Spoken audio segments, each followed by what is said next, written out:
Okay, I need to spill this because it's eating me alive. You ever have a secret that chews at your insides, keeping you up at night, making you question if you're actually losing your mind? That's how I felt for 12 solid months. And yeah, I'm the guy who still wants her back even after what she did. It starts with her. She was all wild hair and sharp tongue, the kind of girl who walks into a room and suddenly everyone is looking at her, but she's only looking at you. Or at least I thought so. She was addictive, like every red flag was just another reason to get closer. The first thing people said was, "She's trouble, man." I thought I wanted trouble. We met at this dim bar my friend dragged me to. She was arguing with the bartender about the playlist, claiming only idiots would pick 80s synth for a Saturday night. I laughed. She noticed. She called me out. "You think it's funny?" I grinned like an idiot. "Honestly, yeah, kinda."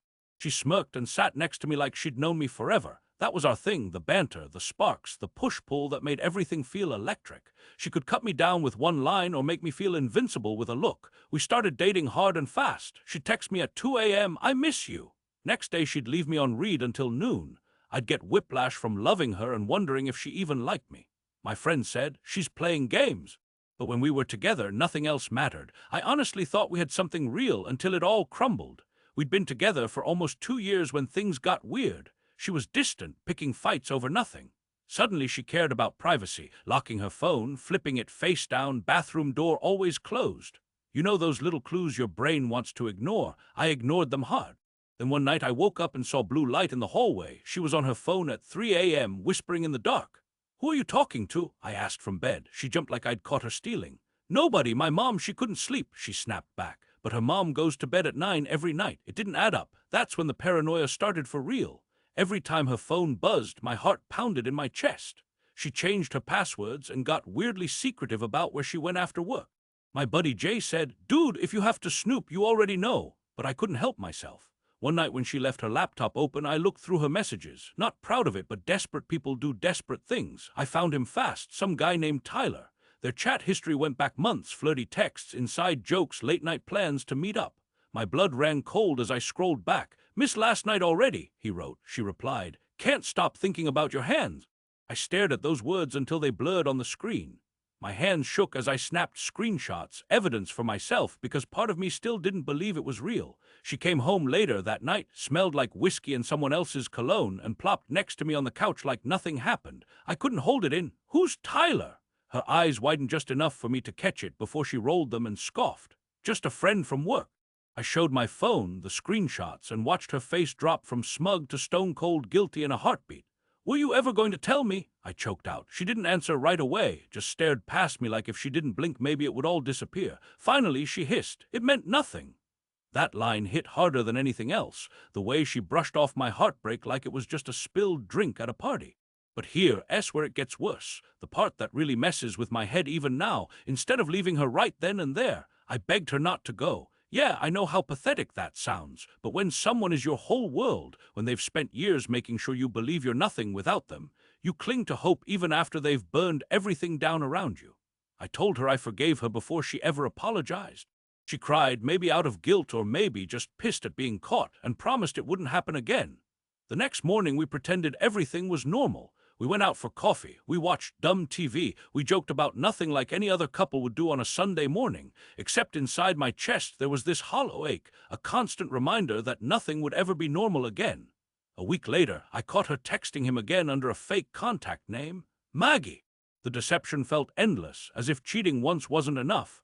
Now she had to lie about lying too, and yet I stayed. I justified it with excuses. Maybe he really meant nothing. Maybe we could fix this. Maybe love means forgiving the unforgivable sometimes. My self-respect took hit after hit, but still, I held on tighter than ever. She became more distant each day, but any time she gave me scraps of affection, a smile here, an arm draped around my shoulder there. I ate it up like it was proof things could go back to how they were before Tyler existed in our world. I started watching her every move, checking receipts in her purse, comparing timelines between what she told me and what showed up on Instagram stories, memorizing the way she laughed when talking to other guys versus how she talked to me now, forced, tired. One night we went out with friends and Tyler showed up, uninvited supposedly, but they shared a look across the room that made my skin crawl. When I confronted her afterward, "Did you know he'd be there?" she sighed in exasperation. "Are you seriously going to be jealous forever?" I snapped. "Of course I'm jealous, you cheated." She threw up her hands. "It was one mistake. Let it go already." But it wasn't one mistake. It never is with people like that, and deep down I knew it would keep happening unless something broke for good. So why did I keep chasing her approval? Why did every breakup talk turn into make-up sex or endless sobbing on both sides until neither of us remembered what we were fighting about? My brain twisted itself into knots trying to answer those questions. Is it because she's beautiful? Because we had history? Because every time things were good they were so damn good? Or because I'd started believing all the things she'd whispered late at night? That nobody else could love me the way she did, even though that love came wrapped in knives. Maybe I'm just broken myself. Maybe obsession and jealousy is all I've ever known as love because that's how it felt growing up, always afraid someone would leave unless you clung tight enough. Every weekend became a cycle, fight over trust, make up over passion, start over Monday pretending things were fine until some new message or late-night call set off another explosion between us. I tried dating other people during one of our many breaks, but nobody compared, not because they weren't kind or smart or funny, but because they didn't make my heart race from fear or excitement or both at once like she did. My friends started bailing. They were tired of hearing about our drama, tired of seeing bruises on my spirit every time we broke up again, tired of watching me chase someone who clearly didn't love me back the way I needed to be loved. Even my mom called one night. "Honey," she said gently, "are you happy?" I lied through my teeth. "Yeah, Mom, it'll work out."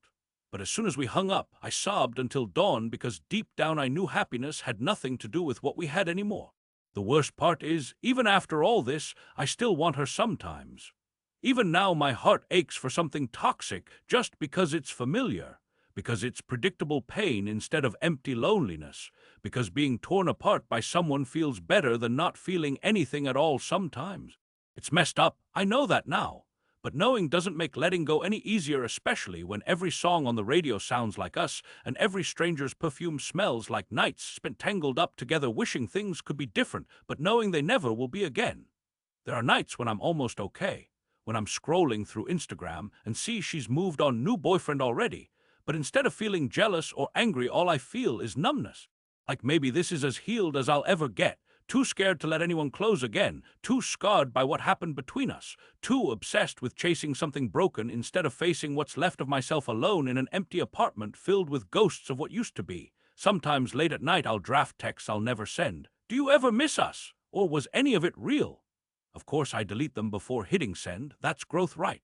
Or just cowardice dressed up as dignity because I'm still terrified she'll answer honestly. Or worse, not answer at all. The other day Tyler DM'd me out of nowhere. "Man, I didn't know how serious you two were. Sorry for what happened."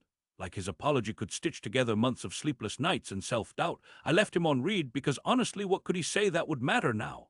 Sometimes mutual friends ask if we're still talking. I lie every time. Now we're done for good. But then why do I check her socials every morning hoping for some sign she's miserable without me, even though deep down part of me hopes she's happy too? So maybe someday I'll be happy without her. Therapy helped, sort of. I learned words like trauma bond and gaslighting, but none of them make sense when you're staring at old photos wishing you could go back just once more even though it'd kill you. Rent's overdue because splitting expenses solo sucks, but it's better than sleeping next to someone who lies through their teeth while holding your hand under the covers pretending everything's fine. If you're listening thinking I'd have walked away sooner, you don't get it. When someone tears you down piece by piece, then gives you just enough hope you'll glue yourself back together no matter how many times they shatter what's left. I'm not proud of any of this, but it's real. A year later and she's still in my head rent-free, still haunting dreams where I'm begging for forgiveness from someone who never deserved mine, still making every new relationship feel dull by comparison even though logically that's insane.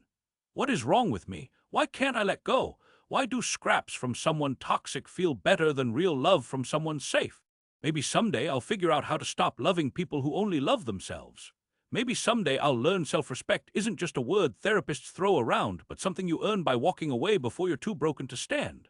But right now all I've got are memories, screenshots, draft texts I'll never send, dark circles under my eyes from replaying conversations that never should have happened, and one last nagging question. If loving someone means destroying yourself, is it really love? Or is it just obsession dressed up pretty enough that you forget it's poison until it's too late? And here's what keeps me awake most nights. What if I'm not done loving her yet? What if this isn't even rock bottom? What if tomorrow or next week or next year I let her back in again?